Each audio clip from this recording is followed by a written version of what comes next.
What's going on, guys? It is TJ with Gold Label Sports, and today's video, like I do every couple of weeks, I update you guys on the current markets and give you guys kind of a general overview of sports cards, Pokemon cards, comic books, and sealed wax. So let's hop right on into the video. Sports cards, guys. Obviously, sports cards is up and down, but it's actually primed to make a comeback towards the Christmas time season. So it's really exciting. And the reason why is because Ken Golden actually is just got his TV show and series, kind of like movie series, picked up by Netflix. So you're gonna see big spikes in the market. More people are going to see, how amazing this hobby is of sports cards. And even it's actually gonna trail into Pokemon cards, comic books, memorabilia, stuff like that. So it's really awesome to see the exposure that the hobby needs and absolutely deserves, especially after the big surge of new collectors and investors, and obviously seasoned veterans that are getting back into the space and continuing on helping grow the hobby. And kids are actually going to be able to see this as well on Netflix, and hopefully get a taste and start their collecting kind of journey as well.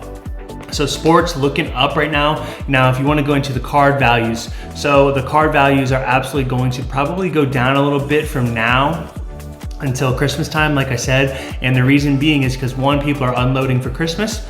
People literally just want to stockpile cards for Christmas as well, and get rid of any extra baggage, any extra cards that are kind of in the lower value, $50 to $75 range.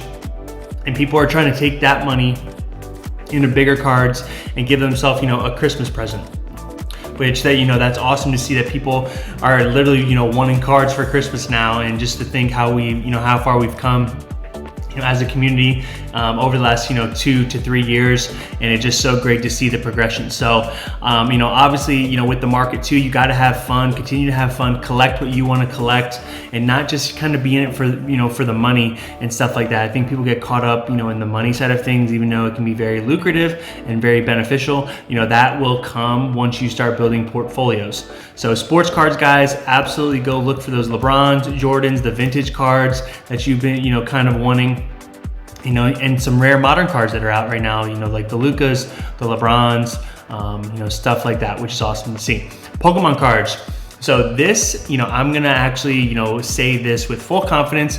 You should be striving to get those PSA 7s, PSA 8s from base set 2. They're very attainable now. They're in the 300, anywhere from $300 to $500.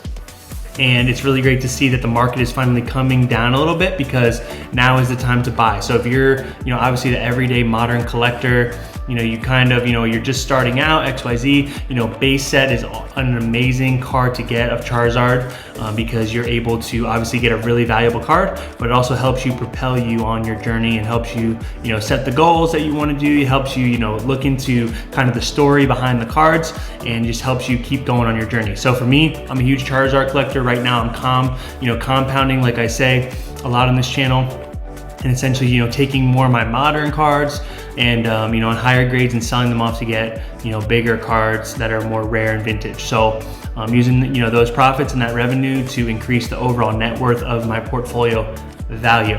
So Pokemon cards, if you guys want to get your hands on some really awesome items, definitely go check it out, especially graded packs. I've said this before, PSA graded packs, PSA 9, PSA 10, absolutely something you guys should be looking out for. Because it's just, it's a very valuable piece to remember kind of that age of, Pokemon cards and where it's come and where it's, obviously going.